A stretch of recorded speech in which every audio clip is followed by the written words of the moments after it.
Kabanata 1171.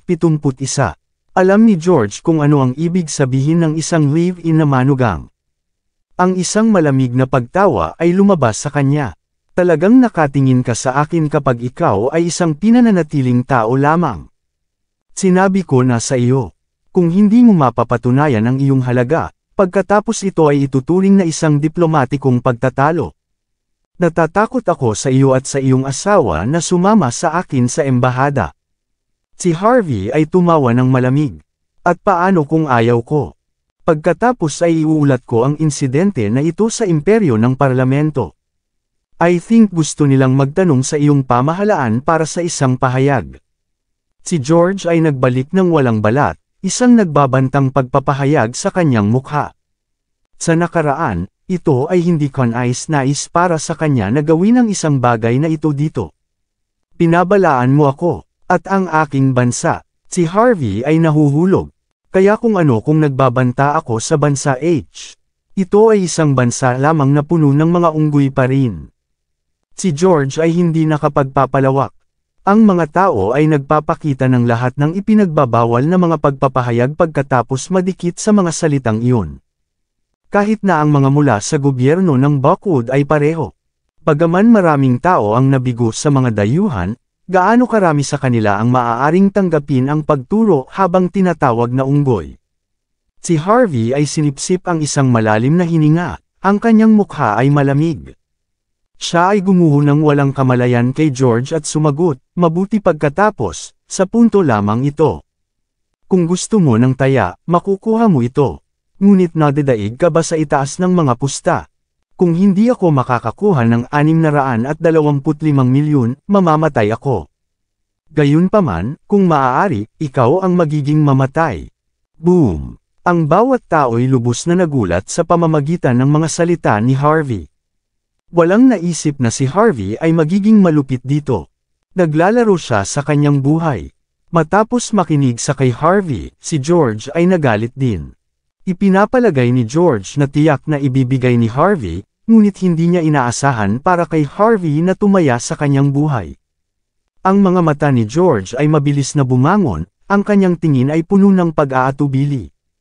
Pagkalipas ng ilang oras, sumagot siya ng malamig, gaano ka nang hahaman? Ako ay royalty. Bakit ko kailanman mapagpipilian sa aking buhay sa isang mababang tao na katulad mo? Sigurado ka ba na nagkakahalaga ito? Habang natapos na ang pakikipag-usap, tiningnan niya ang kawani mula sa gobyerno ng Buckwood, at pagkatapos ay tumawa ng isang beses pa.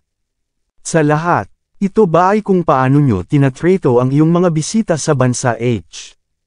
Magtatanong ako ng isang makatarungang pahayag tungkol dito.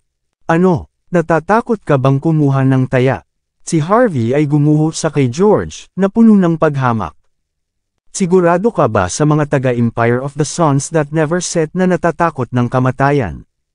Sa oras na ito, si George ay ganap na nagalit. Siya ay gumuho na galit sa kay Harvey at sumagot, mabuti. Paglalaroan ko, gusto kong makita kung paano makakakuha ka ng $625 milyong. Tama, si Harvey ay tumawa bilang siya at kinuha ang isang itim na card. Pagkatapos ay ipinasa niya ito sa kawani at sinabi ng mahinahon, swipe ang card. Napanood ni George ang paningin ng malapit, kasama ang iba pang mga pulutong. Wala sa kanila ang naniniwala na ang card ay may ganoong pera sa loob nito. Ito ay $625 milyong.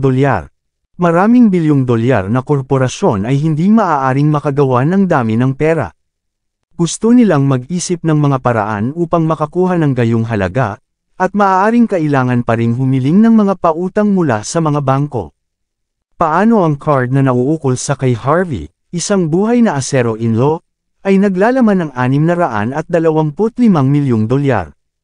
Mahirap na paniwalaan. Si George ay ganap sa isang ashtray sa isang lamesa, ang lahat habang nakasisilaw ng walang kamali-mali sa kay Harvey. Siya ay handa na gamitin ito upang basagin ang ulo ni Harvey hanggang sa mamatay si Harvey. Pagkatapos, pagkaraan ng ilang sandali, isang malaking grupo ng mga kawani na namamahala sa auksyon ng pamahalaan ng Buckwood na naglalakad patungo sa kay Harvey. Lahat sila ay tumingin sa kay Harvey na may mga titig na puno ng hindi masabi na paghanga. Mr. York, kumpleto na ang transaksyon. Mula ngayon, ang Regency Enterprise ngayon ay ang iyong ari-arian. Ibinabalik ko ang iyong card. Ang kawani na humahantong sa grupo ng lahat ng mga tao ay perpektong yumuko ng 70 antas bago ang pagbibigay ng itim na card pabalik sa kay Harvey.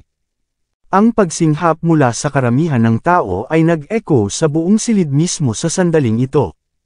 Gumana ito. Paano ito posible? Siya ay talagang nagbabayad ng $625 milyong. Ang mga tao mula sa Morgan Financial Group ay naging napakaliit, sa punto kung saan halos sila ay nahulog sa lupa sa kanilang mga tuhod. Ang ashtray sa kamay ni George ay nahulog sa carpet na may malakas na clang. Paano niya nakilala ang gayong kamangha-manghang mega tycoon sa unang pagkakataon na siya ay dumating sa bansa H? Mula sa lahat doon, si Mandy ay ang pinaka na-shocked. Maaaring hindi niya maiintindihan kung paano ginawa ni Harvey ang mga naiswells na ibigay sa kanya ang resort dati. Ngunit siya ay may $625 milyong upang bumili ng Regency Enterprise. Saan niya nakuha ang lahat ng pera na iyon?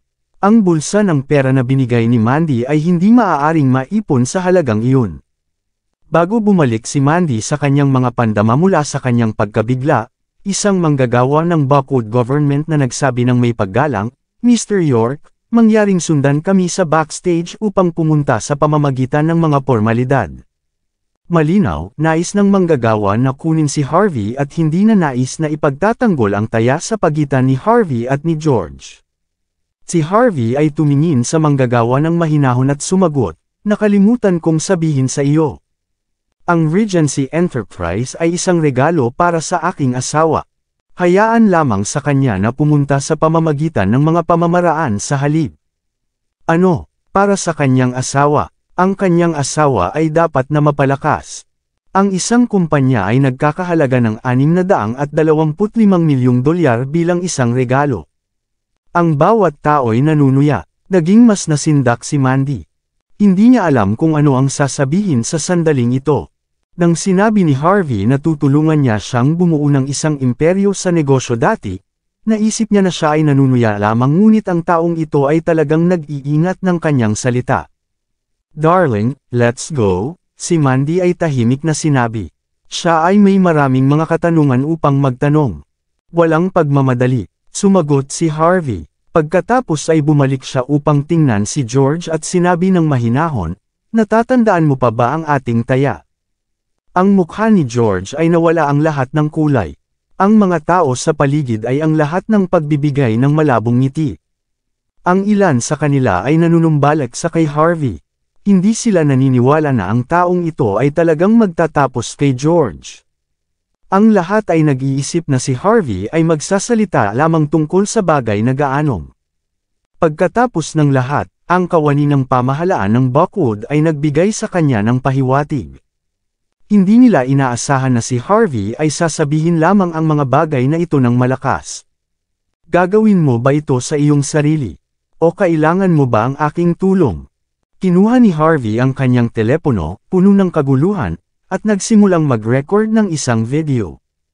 Hindi niya inaasahan na hindi kailanman nagkaroon ng balak si George na panatilihin ang kanyang pangako.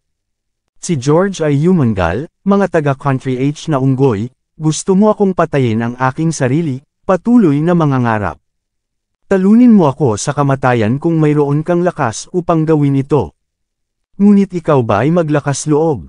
Ito ay isang kasalanan para sa iyo upang hawakan kahit isang strand ng aking buhok. Isang diplomatiko laban sa, ang gobyerno ng bansang H na ang Diyos ay maaaring gumawa ng iyong buhay ng isang buhay na impyerno, kahit na hindi ako kumilos. Naturally, si George ay hindi umaakyat sa taya na ginawa niya bago at sa halip ay gumuho ng walang pakialam sa kay Harvey. Sa kanyang mga mata, si Harvey ay tiyak na hindi maglakas loob na maglagay ng isang daliri sa kanya. Hindi niya inaasahan na si Harvey nang umingiti sa susunod na sandali. Darling, isara ang iyong mga mata. Matapos makita si Mandy na subconsciously na isinara ang kanyang mga mata, si Harvey ay agad na nagpadala ng isang sipa. Bang! Ang katawan ni George ay lumipad, na pinalabas sa isang subo ng dugo at dinurog ang kanyang bibig.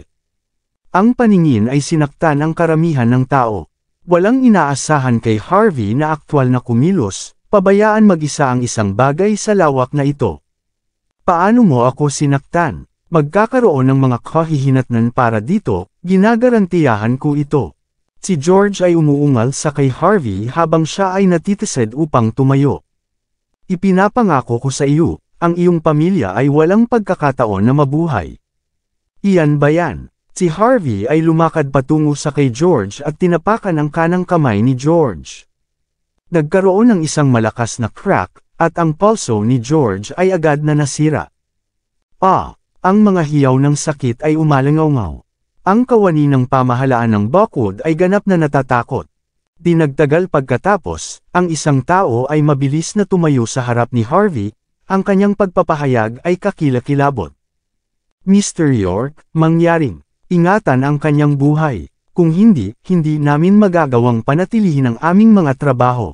Mr. York, magpanggap lang na siya ay isang utot sa hangin. Mr. York, ipinapangako namin sa iyo na tapusin namin ang mga pamamaraan kung huminto ka ngayon. Ginagarantiya namin sa iyo na ang grupong Financial Morgan ay hindi magdudulot sa iyo ng anumang higit pang problema. Si Harvey ay bumalik sa kay Mandy at nakita na habang hindi niya binuksan ang kanyang mga mata, nawala ang lahat ng kulay sa kanyang mukha. Kung patuloy pa siyang nagpatuloy, nagsalita siya kay Mandy. Si Harvey ay tumango ng walang bahala, kinuha ang kamay ni Mandy, pagkatapos ay umalis at iniwan ang lugar. Lamang nang umalis na si Harvey ang mga tao mula sa Morgan Financial Group ay hindi maglakas loob upang magtungo at itaas si George, na ngayon ay may isang sirang kamay. Ang mga ekspresyon sa kanilang mga mukha ay mukhang kakilakilabot. Hinawakan ni George ang kanyang sirang kamay, halos nagdurusa sa kanyang dilaw na ngipin sa galit. Walang hiya. Kami ang Empire of the Suns That Never Set ay hindi kailanman napapahiya tulad nito sa isang maliit na bansa mula sa malayong silangan. Hindi namin hahayaan ang bagay na ito ng madali. Kukunin ko na lampoin ang lalaki. Ang Regency Enterprise ay mapasakin. Ang babaeng iyon ay magiging akin bilang well. Ano ang dapat nating gawin, guru? Ang tagapaglingkod ni George, si Karen Cook, ay nagtanong mula sa gilid. Siya ay isang mamamayan ng bansa H, ngunit nakuha niya ang isang green card mula sa Empire of the Suns That Never Set. Sa sandaling ito, lubos niyang kinilala ang kanyang sarili na nasa lingkod ng nasabing bansa. Ang ganitong mga xenophiles ay karaniwang ang pinakawalang kahihiyan. Siya ay lubos na malupit sa kanyang mga kapwa mamamayan upang makapaghiganti ang kanyang bagong Panginoon. Sinimulan na ni Karen na pagalawin ang kanyang mga palad, sa pag-iisip ng mga paraan upang ipaghiganti ang kanyang bagong Panginoon. Si George ay nakakuha ng malalim na hininga at nagtanong, gaano karaming mga tao ang nadala natin sa oras na ito? Isang kabuuang 30 tao. Ang isa na humahantong sa grupo ay isang retiradong kabalyero mula sa Temple of Empire. Mayroon siyang mahusay na kasanayan. Sinabi ni Karen, mabuti, kunin ang mga lalaki upang ihanda ang kanilang sarili. Panuulin ang dalawang malapit na. Gumawa ng pagkilos sa sandaling makita mo ang mga ito na umalis. Mayroon kaming diplomatiko kaligtasan sa pananakit, gayon paman. Magiging maayos tayo kahit napapatayin natin sila. Ang pagpapahayag ni George ay malamig bilang yelo. Sa kanyang mga mata, natapos na ang walang kamalayan na bansa H. Sa kabilang panig, sa likod ng entablado, pagkalipas ng kalahating oras, natapos na ni Mandy ang bawat solong kinakailangang pamamaraan. Mula noon, siya na ang bagong may-ari ng Regency Enterprise. Kahit na matapos niyang pinirmahan ang kontrata, naramdaman pa rin niya na siya ay nanaginip. Pagkalipas ng mahabang panahon, hinawakan niya ang mukha ni Harvey at sinabi, "Darling, kailan tayo maaaring magising muli?" Si Harvey ay natigilan. Anong kabaliwan ito? Hindi ba tayo nanaginip lang ngayon? Paano ito totoo? Nagpakita si Mandy ng cute na pagpapahayag at nababalisa na ekspresyon sa sandaling ito. Inabot ni Harvey ang kanyang kamay upang kurutin ang mukha ni Mandy. Nasaktan ka ba? Aw, aw, aw. Sinubukan ni Mandy ang naumiwas, ngunit bumalik siya sa kanyang mga pandama sa dulo. Ang lahat ay totoo. Darling, sabihin mo sa akin. Saan mo nakuha ang lahat ng pera na ito mula sa? Mayroon bang isang bagay na itinatago ka pa rin sa akin? Pagkatapos ng pagpapatahimik, si Mandy ay tumitig sa kay Harvey na may isang pagsimangot. Nais na niyang magtanong dati, ngunit ang tiyempo ay hindi naaangkop. Sa oras na ito, kailangan niyang tiyakin. Ngunit bago pa humingi ng anumang bagay si Mandy, ang kanyang telepono ay umalangaw-ngaw na sa kay Halsey Lowe. Pinabati kita, Mandy, sinabi ni Halsey, nakangiti si Mandy na nalilito. Bakit mo ako binabati? May magandang bagay ba na nangyari? Pagkatapos ay sumagot si Halsey, natanggap ko ang balita na ginugol ni Prince York ang $625 milyong upang bumili ng Regency Enterprise, at ang kumpanya ay inilipat sa ilalim ng iyong pangalan pati na rin. Ang mga kawani ng Sky Corporation ay nagkakagulo ngayon. Ang lahat ng sinasabi na si Prince York ay ginagamot ka ng mabuti. Sinusuportahan pa rin niya ang Silver Nimbus Enterprise dati. Kahit na ikaw ay nabangkaruti, siya pa rin ay nakasuporta sa iyo. Mandy, dapat mong isave ang pribilehiyo na ito sa iyong nakaraang buhay. Alam kong gusto mong tanggihan siya. Ngunit Mandy, ito na ang iyong pagkakataon. Isang pagkakataon na bumangon muli. Mas mahusay mong huwag tanggihan muli. Si Halsey ay naghang sa tawag matapos siyang makipag-usap. Si Mandy ay bahagyang namimigati. Prince York. Ang tao ba ay nagdadala ng mga string ay si Prince York. Sa sandaling ito, ang kaguluhan ni Mandy sa kay Harvey ay ang pagkalito. Biglang, ang isang hindi kapani-paniwalang pag-iisip ay bumaba sa kanyang ulo. Siguro ang kanyang asawa ay talagang si Prince York mismo. Kung talagang totoo ito, pagkatapos ay ipaliwanag nito ang maraming bagay. Kabilang na si Prince York mismo na nag-propose kay Mandy. At bakit ang mga naiswells ay magbibigay lamang sa kanya ng resort? Paano nagkaroon si Harvey ng $625 milyong na gagastusin? At kung paano nagkaroon si Harvey ng mga lakas ng loob upang masira ang kamay ni George?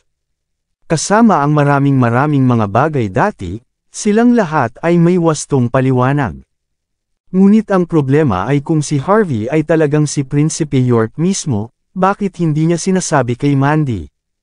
Si Mandy ay nahuhulog. Pinag-aralan niya si Harvey, ang mga marka ng tanong ay patuloy na nagpapalabas ng kanyang ulo. Kapag ang lahat ay tapos na, si Harvey at Mandy ay walang intensyon na manatiling mas matagal. Nakuha nila sa kanilang kotse at kaagad na umalis. Sa pamamagitan ng Regency Enterprise sa kamay, maraming mga bagay upang ayusin. Pagkatapos ng dalawa ay umalis, si George, na may plaster cast, kasama ang ilang iba pang mga tao, ay sinipa ang pinto pabukas. Nakikita ang walang laman na silid, ang pagpapahayag ni George ay naging malamig bilang yelo. Nasaan sila? Sumagot si Karen na nangunguna, Guro, dapat na silang umalis. Ang aking mga lalaki ay sumusunod. Hindi siya mawawala sa mga ito. Si George ay walang tiwala sa mga salita ni Karen, sumunod sa kanila sa iyong sarili. Bugbugin ang tao, ngunit iwanan ang babae sa isang piraso. Ako ay pupunta at paglaruan kasama ang kanyang asawa sa harap niya. At gusto ko sa kanya na ilipat ang pagmamayari ng Regency Enterprise sa ilalim ng pangalan ng Morgan Financial Group na may $1 dolyar. Ang pagpapahayag ni George ay malamig na yelo, at ang kanyang mga asul na mata ay puno ng galit. Pagkatapos ay nagpunta si Karen upang matupad ang utos ni George.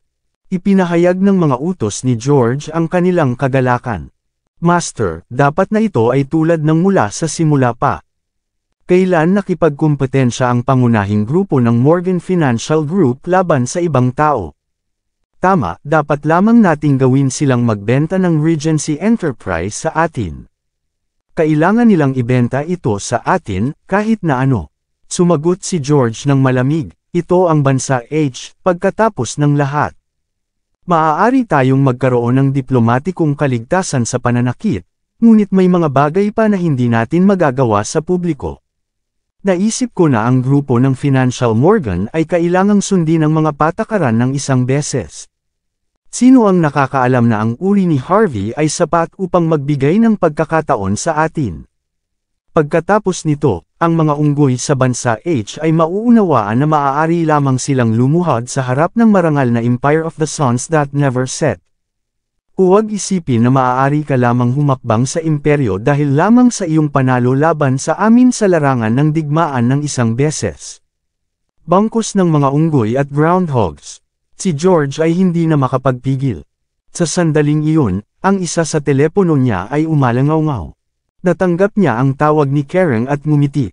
Master, ang kanilang sasakyan ay nagmamaneho sa labas ng parke ang kotse. Ang aming mga kalalakihan ay sumusunod sa kanila. Gusto mo bang pumunta sa iyong sarili? Siyempre gagawin ko. Sino ang maglalaro sa babae kung hindi ako pupunta? Si George ay tumawa ng walang bahala. Pumunta, sabihin sa lahat na sumama sa akin. Kapag nakuha ko ang aking bahagi, maaari mong gawin ang lahat ng mga bagay sa susunod. Ang mga salita ni George ay nalulugod sa kanyang mga tauhan. Sa kalsada, masyadong pagod si Mandy. Matapos mahulog sa isang paghikab, natapos na siya sa pagtulog sa kotse. Si Harvey, na nagmamaneho, ay napansin ang ilang mga sasakyan na sumusunod sa kanila sa pamamagitan ng salamin sa rear view. Isang ngiti ang pumasok sa kanyang mukha. Maaari niyang hulaan kung sino ang sumusunod sa kanila. Nais niyang bumalik sa Buckwood muna bago ang pakikitungo sa mga taong ito, ngunit hindi niya inaasahan na magpapakita sila sa kanilang sariling kamatayan. Sa sandaling ito, isang kotse ang agad na tumigil sa harap ni Harvey, at hinarangan ang kanyang sarili. Shout out, sa lahat ng ating mga masugid na sumusubaybay, maraming salamat po sa inyong lahat. Kabanata 1175. Ang 30 tao ang lumabas sa mga kotse mula sa magkabilang panig at naglalakad papunta sa kay Harvey. Lahat sila ay matangkad at malakas, na may isang natatanging hitsura sa kanluran. Sila ay tumingin na parang maaari nilang gawin ang 10 lalaki ng sabay-sabay.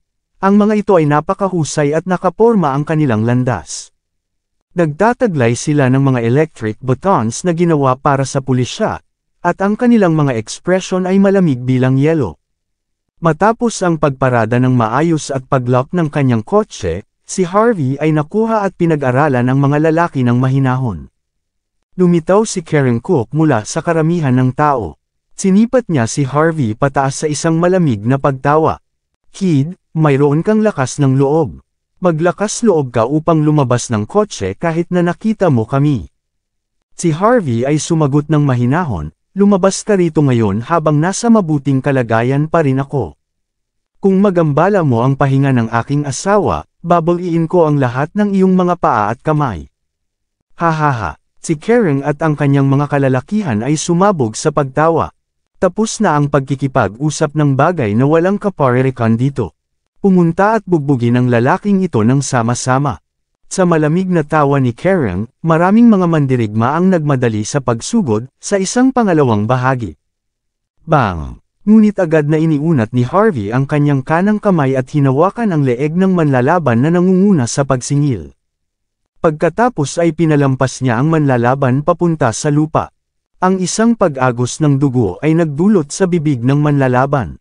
Ang ilan sa kanyang mga sugat ay tila halo-halong may pinatalsik na dugo. Siya ay kumikibot ng bahagyang, pagkatapos ay tumigil sa lahat ng paggalaw. Ang pag-atake ni Harvey ay agad na nagulat ang lahat ng naruroon. Go lahat kayo, kung hindi siya mamatay, pagkatapos ay gagawin mo ang lahat ng kanyang lugar. Si Karen ay sumigaw sa galit.